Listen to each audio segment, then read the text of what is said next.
So let's just recap what he said.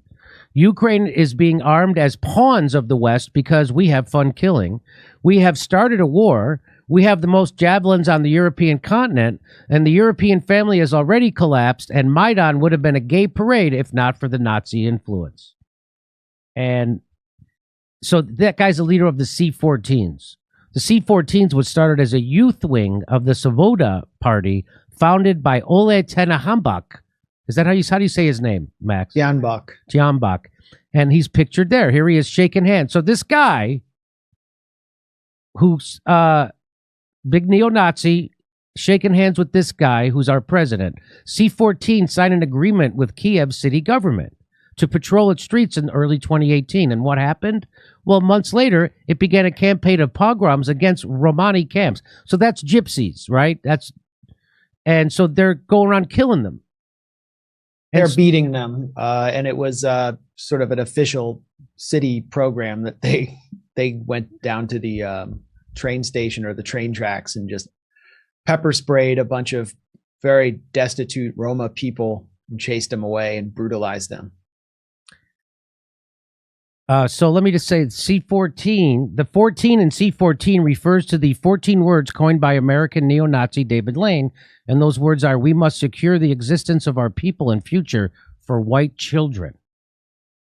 So, so the neo-Nazi Svoboda Party was co-founded by that guy I just showed you shaking hands with, Joe Biden, and a guy named Andriy Parubi, who served as the chairman of Ukrainian parliament from 2016 to 2019. So do you see where I'm getting at when I start throwing around the term neo-Nazi intertwined with their government? And was welcomed at the U.S. Senate by Joe Biden's foreign policy man, Michael Carpenter. And this is from The Nation from 2019. 5 years ago, Ukraine's Maidan uprising ousted President Viktor Yanukovych to the cheers and support of the West. Politicians and analysts in the United States and Europe not only celebrated the uprising as a triumph of democracy, but denied reports of Maidan's ultra-nationalism, smearing those who warned about the dark side of the uprising as Moscow puppets and useful idiots. Freedom was on the march in Ukraine. So anybody who pointed this out was called a Putin puppet and a useful idiot. Just like anybody who said Russiagate was garbage. Today, increasing reports of far-right violence, ultranationalism, and erosion of basic freedoms are giving the lie to the West's initial euphoria. There are neo-Nazi pogroms against the Roma, rampant attacks on feminists and LGBT groups, book bans, and state-sponsored glorification of Nazi collaborators. Post-Maidan Ukraine is the world's only nation to have a neo-Nazi formation in its armed forces. The Azov Battalion was initially formed out of the neo-Nazi gang, the Patriot of Ukraine. And here it is. That's their symbol. Arsen Avakov, the new Minister of Internal Affairs of Ukraine, after the overthrow of Yanukovych's government, he issued in April 13th, 2014, a decree authorizing creating the new paramilitary force from civilians up to 12,000 people. So, and then what happened? Well, initially a volunteer militia formed as the Azov Battalion, May 2014, during the 2014 pro-Russian unrest in Ukraine. Azov has since been incorporated into its arms by Ukraine's Ministry of Internal Affairs, just like I told you. The Azov Battalion is a far-right, this is from Military Wikipedia, is a far-right, all-volunteer infantry military unit forming part of the military reserve of National Guard of Ukraine. Okay. And its first combat experience was recapturing Mariupol from the pro-Russian separatist forces in June 2014. All members of the unit are under contract of the National Guard of Ukraine. The Azov Battalion has been labeled neo-Nazi patriots, a far-right Ukrainian militia. And so they're officially a part of their military. This isn't a secret.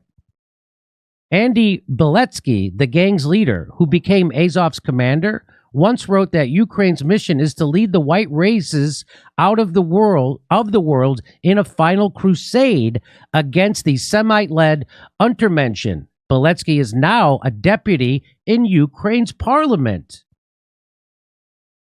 So again, there's a lot to this accusation of neo-Nazis being in the Ukraine military and government. Beletsky is also the head of two neo-Nazi political groups, the Patriot of Ukraine and Social National Assembly. In August 2014, he was awarded a military decoration, Order for Courage, by Ukrainian President Petro Poroshenko, and promoted to lieutenant colonel of the Interior Ministry's police forces. Do you see what I'm talking about now? Okay. So let all the other asswipes deny this, but we're here to report it. On June 11th, 2015, and you know how I super know these are real neo-Nazis? Because our own House of Representatives admitted it. In 2015, the U.S. House of Representatives passed amendments blocking any training of Azov by U.S. forces, citing its neo-Nazi background as the reason. And on June 26th, the Canadian Defense Minister declared as well that training by Canadian forces or support would not be provided to Azov. So this is our own governments admitting that they're Nazis, and they now deny it. Patrons of the battalion included Ola Lishavko and members of the Rada and billionaire, blah, blah, blah. There's one more. While the group officially denies any neo-Nazi connections, Azov's nature has been confirmed by multiple Western outlets. The New York Times called the battalion openly neo-Nazi, while USA Today, the Daily Beast, the Telegraph, and Haaretz documented group members' proclivity. How do you say that word? Proclivity. Proclivity for swastikas, salutes, and other Nazi symbols. And individual fighters have also acknowledged being neo-Nazis. So I'll be bringing Max. So I don't know how much else proof that people need, but people will still deny it. Just like people still pretend that Russiagate was real, even though there's never been a shred of evidence. In fact, all the evidence goes the other way. So would you like to comment on any of that? Well, you laid it out really well. I don't have, that much to add, except that I could go on for another hour adding detail after detail. Right. I guess I would make 3 points. The first one quickly, which is that you talked about the C-14 neo-Nazi youth wing of the Svoboda party, which is one of the largest parties in Ukraine, Svoboda. It's not a neo-Nazi party. I would call it more ultra-nationalist. The U.S. has tried to kind of keep it out of the limelight. But, if you look at the 2014 footage of John McCain and Senator Chris Murphy on stage in Maidan Square, Ole Tianbach is standing right there with them. They're on stage with that guy. And C-14 is the youth wing of this party that carried out pogroms under the official watch of the Kiev Municipal Council in 2018 against Roma people. It's all on video. And then after the pogrom, the guy who organized it, Sergei Bondar, he was invited to America House, which is a public meeting place in Kiev, sponsored by the U.S. government, to give a talk on the situation, the military situation. Yaron Karas, that guy delivering the rant this February about how the ultranationalist or neo-Nazi forces prevented Maidan from becoming a gay parade. What he meant is like they were the muscle, and everybody in the square were just kind of like liberal dupes, and they were driving the agenda, which is absolutely correct. He has been provided an audience with Ukrainian President Vladimir Zelensky, along with other ultranationalists, including figures from the Azov battalion and its National Corps sort of civilian brigade, because Zelensky has a complex relationship with these characters. He pretty much has to beg them for a cooperation in the peace process that he and his administration flagrantly violated and failed to enforce.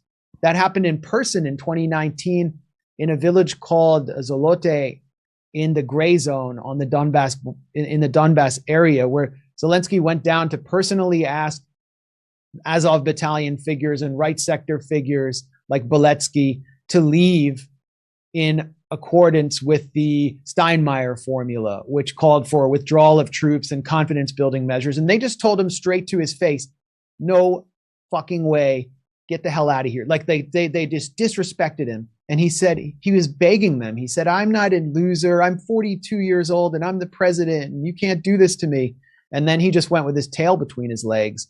Then he became deeply unpopular because he kept trying to enforce these peace processes and wound up basically throwing his life